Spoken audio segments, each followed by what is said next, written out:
नमस्कार मित्रों, मैं अमित वशिष्ठ आपके लिए लेकर आया हूँ एक बहुत ही विशाल और अकल्पनीय वीडियो। नहीं, वीडियो इतनी विशाल नहीं है, एग्जैक्टली वीडियो के अंदर की बातें बहुत विशाल हैं। तो 12 मई को मोदी जी ने एक विशाल घोषणा की और ये घोषणा इतनी विशाल थी कि हमारे प्रिय फाइनेंस मिनिस्टर, कोई नहीं, अपने स्टाइल में कहते हैं, निर्मला ताई को ये घोषणा का पूरा हिसाब करने यानी कि जमा घटा गुणा और भाग करने में 5 दिन का समय लग गया। ऐसे कुछ ज्यादा नहीं हो गया? अरे हाँ, सवाल नहीं, बिल्कुल सवाल नहीं, ये मोदी जी का फैसला है। It's okay Modi ji. तो मोदी जी ने क्या घोषणा की है देख लेते हैं एक बार। राष्ट्र को संबोधित करते हुए भारतीय अर्थव्यवस्था को 20 लाख करोड़ का आर्थिक वरदान दिया। अच्छा, अरे भाई पूरी तो सुन लो। राष्ट्र को संबोधित करते हुए भारतीय अर्थव्यवस्था को 20 लाख करोड़ का आर्थिक वरदान दिया। नए संकल्प के साथ मैं आज एक विशेष आर्थिक पैकेज की घोषणा कर रहा हूं। 20 लाख करोड़ रुपए का है ये पैकेज। भारत की जीडीपी का करीब 10% है। ओ तेरी की कितना? 20 लाख करोड़ रुपए का है। हाँ, एक बार को मुझे भी ठीक ऐसा ही लगा था और सुना है पाकिस्तान के प्रधानमंत्री कह रहे थे हमारे पास तो पैसे नहीं थे। पैकेज की घोषणा हुई, अच्छी बात है। इससे पहले कि पैकेज का हिसाब आता है, यानी कि प्रधानमंत्री जी या फाइनेंस मिनिस्टर कोई भी आकर ये बताता है कि पैकेज में किसके लिए कितना है, क्या है और कैसे मिलेगा, किस किस को मिलेगा, उससे पहले ही भक्त लोगों ने चिल्लाना स्टार्ट कर दिया। और फाइनली 5 दिन के बाद अनाउंसमेंट हुआ, फाइनेंस मिनिस्टर द्वारा पैकेज की डिटेल दी गई, किसके लिए कितना पैकेज है, क्या राहत है। लेकिन पता चला कि राहत पैकेज की बजाय क्या है, कर्जा। मतलब कुछ भी। ये तो कुछ भी नहीं है। इसमें कमाल की बात ये थी कि जब फाइनेंस मिनिस्टर निर्मला ताई के द्वारा इस पैकेज की पूरी डिटेल दी गई कि किसके लिए कितना राहत पैकेज है, तो पता चला कि इस पैकेज का 50%, लगभग 50% पहले ही अनाउंस कर दिया गया है। फरवरी से लेकर मई तक भारत सरकार द्वारा और आरबीआई द्वारा पैकेज में से अलग अलग राशि और अलग अलग डेट पर अनाउंसमेंट की गई, जिसमें से 9.74 लाख करोड़ रुपए गवर्नमेंट और आरबीआई पहले अनाउंसमेंट कर चुके थे। यानी कि पैकेज में टोटल अनाउंसमेंट को इतना विशालकाय दिखाकर जनता को बनाया गया मामू। बिल्कुल। तो चलिए डिटेल में बताता हूँ कि 6 फरवरी से लेकर 12 मई अनाउंसमेंट के दिन तक सरकार ने और आरबीआई ने मिलकर क्या और कितने पैकेज की कब कब घोषणा की। सबसे पहली चीज ये है कि किसी भी देश में पैसे के कंट्रोल के लिए 2 संस्थाएं होती हैं, एक उस देश का सेंट्रल बैंक, दूसरा उस देश का गवर्नमेंट। जैसे कि आप सबको पता है कि गवर्नमेंट और आरबीआई 2 इंडिविजुअल बॉडी होती हैं, यानी कि एक दूसरे पर किसी का कंट्रोल नहीं होता है पूर्णतः। आरबीआई के द्वारा बनाई गई पॉलिसी को मॉनेटरी पॉलिसी कहते हैं और सरकार के द्वारा बनाई गई पॉलिसी को फिस्कल पॉलिसी कहते हैं। मॉनेटरी पॉलिसी में आरबीआई के द्वारा पैसे के मैनेजमेंट को देखा जाता है, यानी कि ब्याज की दरों को कम या ज्यादा करके पैसे पे कंट्रोल किया जाता है, मार्केट में फ्लो को बढ़ाया या घटाया जाता है। ब्याज दरें जैसे कि repo rate, reverse repo rate, SLR, CRR. कहने का मतलब ये है कि आरबीआई के द्वारा की गई अनाउंसमेंट और गवर्नमेंट के द्वारा की गई अनाउंसमेंट अलग अलग होती है। आरबीआई के अनाउंसमेंट से गवर्नमेंट का कुछ भी लेना देना नहीं होता है। आरबीआई के द्वारा 6 फरवरी को पहली बार मॉनेटरी पॉलिसी के अकॉर्डिंग अनाउंसमेंट की गई, जिसमें SLR, CRR, repo rate, reverse repo rate को कम किया गया ताकि मार्केट में पैसे का फ्लो बढ़े, और इससे कुल मिलाकर 2.8 लाख करोड़ रुपए का जो है रास्ता साफ हुआ। उसके बाद 27 मार्च को आरबीआई के द्वारा एक और अनाउंसमेंट में सीआरआर को 100 बेसिक पॉइंट कम किया गया और एमएसएफ को 2% से बढ़ाकर 3% कर दिया गया, जिससे कि कुल मिलाकर मार्केट में 1.37 लाख करोड़ रुपए का रास्ता साफ हुआ, यानी कि इतना पैसा मार्केट में आ सकेगा। और इसी सिलसिले में आरबीआई के द्वारा 17 अप्रैल और 27 अप्रैल को फिर से कुछ अनाउंसमेंट की गई, जिसमें आरबीआई के द्वारा टोटल लगभग 8 लाख करोड़ रुपए का रास्ता साफ किया गया मार्केट में पैसे के फ्लो को बढ़ाने के लिए, जो कि इसी पैकेज का हिस्सा था। यानी कि 20 लाख करोड़ में से 8 लाख करोड़ रुपए जो है आरबीआई पहले ही अनाउंसमेंट कर चुका था। इसमें छोटी सी समझने की बात यह है कि जो आरबीआई के द्वारा पैसा दिया गया है वो लोन के लिए दिया गया है बैंकों के थ्रू, यानी कि कंपनियां और लोग जिसको भी जो भी ज़रूरतमंद है वो पैसा ले सके लोन के रूप में, अगर उनको आवश्यकता है तो। ये दूसरी बात है कि ये पैसा सिर्फ बड़े घरानों, बड़े कॉरपोरेट घरानों को ही बांटा जाएगा या एक्चुअल में ज़रूरतमंदों को भी लोन के रूप में दिया जाएगा। और ये बात इस बात पर भी निर्भर करती है कि क्या कोई कंपनी सच में लोन लेने की हालत में है या फिर वो लोन लेने के लिए तैयार है। अब गवर्नमेंट की बात करें तो 27 मार्च को भारत सरकार द्वारा गरीब कल्याण योजना के तहत लगभग 1.7 लाख करोड़ रुपए पहले ही अनाउंसमेंट कर दिए गए थे, जिसमें से इस योजना के तहत पैसे जो हैं गरीबों, मजदूरों और किसानों के अकाउंट में डायरेक्ट ट्रांसफ़र किए जाने थे और दूसरी तरफ उज्ज्वला योजना के तहत जो फ्री सिलेंडर दिए जाने थे वो शामिल थे। प्रधानमंत्री गरीब कल्याण योजना के फर्स्ट पैकेज में कोरोना वॉरियर्स का 50 लाख का इंश्योरेंस था, 5 केजी गेहूं जो पर हेड दिए जाने थे वो शामिल थे, 20 करोड़ वुमेन्स के जनधन अकाउंट में 500 रुपये पर हेड 3 मंथ के लिए डाले गए थे और गैस सिलेंडर जो कि नेक्स्ट 3 मंथ के लिए फ्री था, जिससे कि 8 करोड़ पुअर फैमिली को बेनिफिट मिला। प्रधानमंत्री गरीब कल्याण पैकेज 2 की मेन जो हेडिंग थी वो है 2000 रुपये पर फार्मर को उसके अकाउंट में दिया जाना था पीएम किसान योजना के तहत, जिससे कि 8.7 करोड़ फार्मर्स को बेनिफिट मिला। और उसके अलावा प्राइवेट सैलरीड जो एम्प्लॉई हैं जिसकी सैलरी 15,000 से कम है उनके पीएफ अकाउंट में मंथली वेजेस का 24% ट्रांसफ़र किया जाना था। इससे आप ये समझ सकते हैं कि 9.74 लाख करोड़ रुपये जो पहले अनाउंसमेंट कर दिया गया था, अगर उसको निकाल दें तो बाकी का जो अमाउंट बचता है वो है 10.26 लाख करोड़। अब इसका भी हिसाब देख लेते हैं कि बाकी बचे अमाउंट 10.26 लाख करोड़ रुपए में से किसको और क्या मिला। अब अगर आपका सवाल ये है कि जो 20 लाख करोड़ रुपए हैं, अगर सवाल है तो कि क्या सरकार ये पैसा डायरेक्ट मार्केट में देगी, तो जवाब है नहीं।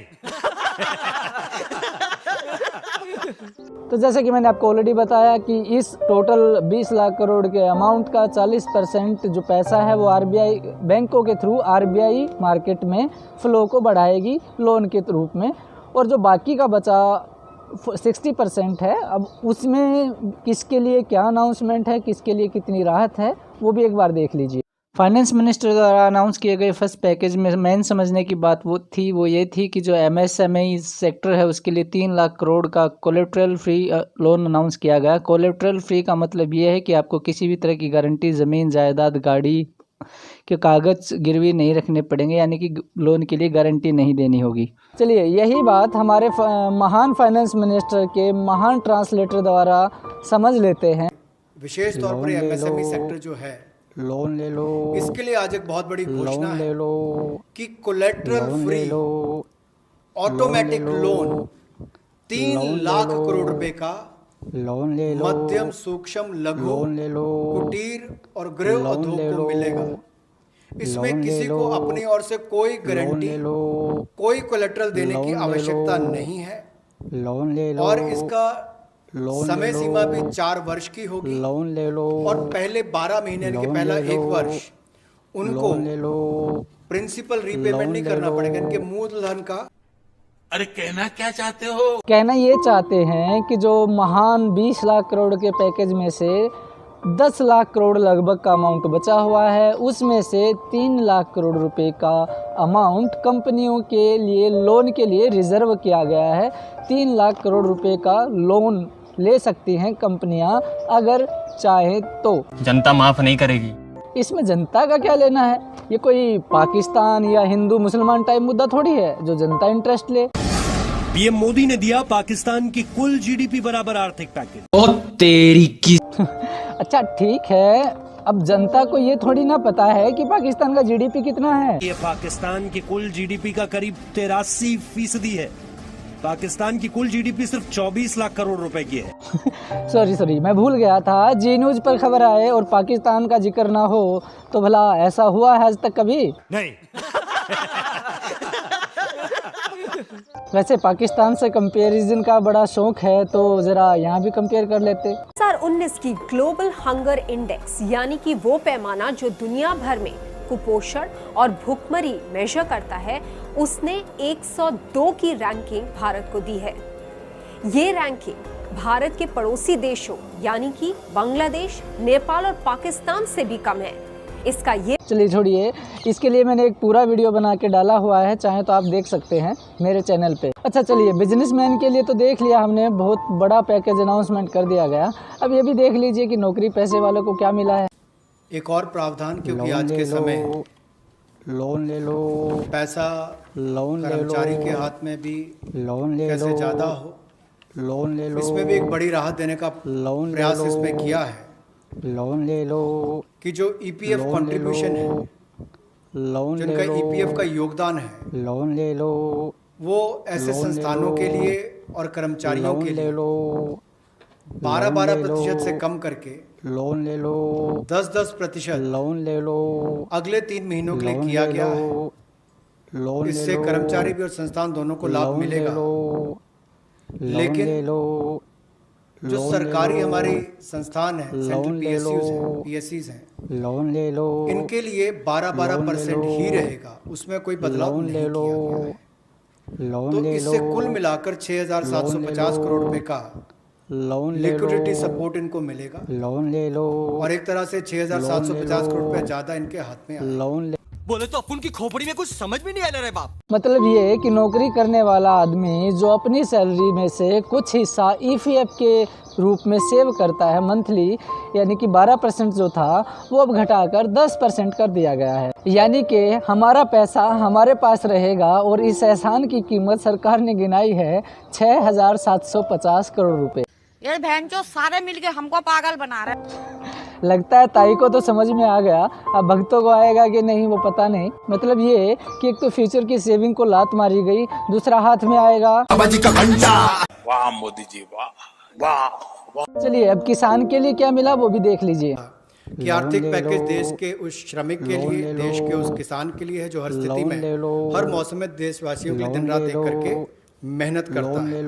और इसमें अगर देखा जाए तो जो पहली घोषणा है, लोन ले लो, जो हमने अब तक कदम उठाए, वो लगभग 3 करोड़ किसानों के लिए लोन ले लो, जो कृषि ऋण है, लोन ले लो, वो 4,22,000 करोड़ के वो अवेल कर चुके हैं पिछले 3 महीनों। मतलब जो 4.22 लाख करोड़ रुपए का पैकेज है, सॉरी जो लोन है, वो भी आप पिछले 3 महीने में ले चुके हैं। तो अब नया क्या मिलेगा? तो इसमें जो मेरी समझ में आया वो ये कि जनता का फुद्दू काटने के लिए अनाउंसमेंट के लिए 5 दिन लिए गए। ये अनाउंसमेंट तो पहले दिन ही मोदी जी भी कर सकते थे कि भाई लोन ले लो। ये बिक गई है गवर्नमेंट, अब गवर्नमेंट में कुछ नहीं है। ये झूठ है, झूठ है, झूठ है। चलिए एक कहानी सुनाता हूँ। हरियाणा में एक रिवाज है कि किसी भी शादी में सगाई पे दहेज में दिए जाने वाले सामान की लिस्ट पढ़ के सुनाई जाती है कि वो क्या क्या सारा सामान देंगे। तो जब एक बाप अपनी दूसरी बेटी की शादी की लिस्ट सुना रहा था, जो कि बहुत लंबी थी, जिससे कि बाराती देखकर बहुत खुश हो गए कि हाँ दहेज में काफ़ी माल मिला है, लेकिन जब वो सारा सामान घर पे पहुंचा तो ना के बराबर था, यानी कि लिस्ट का बिल्कुल उल्टा। अब इस कहानी में ट्विस्ट की बात ये है कि जब बारातियों को पता चला गाँव से, लड़की के गाँव से, कि लड़की का जो पिताजी हैं वो ठीक मोदी जी की तरह ही हैं। कैसे? वो ऐसे कि वो जो लिस्ट पढ़ी गई थी सामान की, वो लिस्ट थी जो उसकी बड़ी बहन की शादी में पढ़ी गई थी देने के लिए, लेकिन दिया तब भी कुछ नहीं था, क्योंकि जो बड़ी बहन की शादी में लिस्ट पढ़ी गई थी वो लिस्ट थी जो उसकी बुआ की शादी में दिया गया था।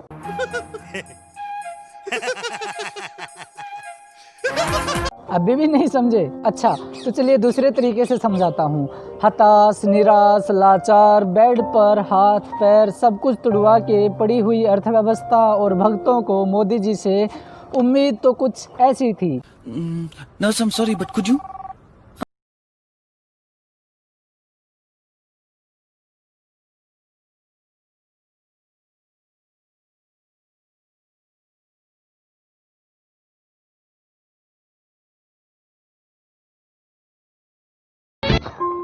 लेकिन हकीकत में क्या मिला वो भी देख लीजिए। हाय।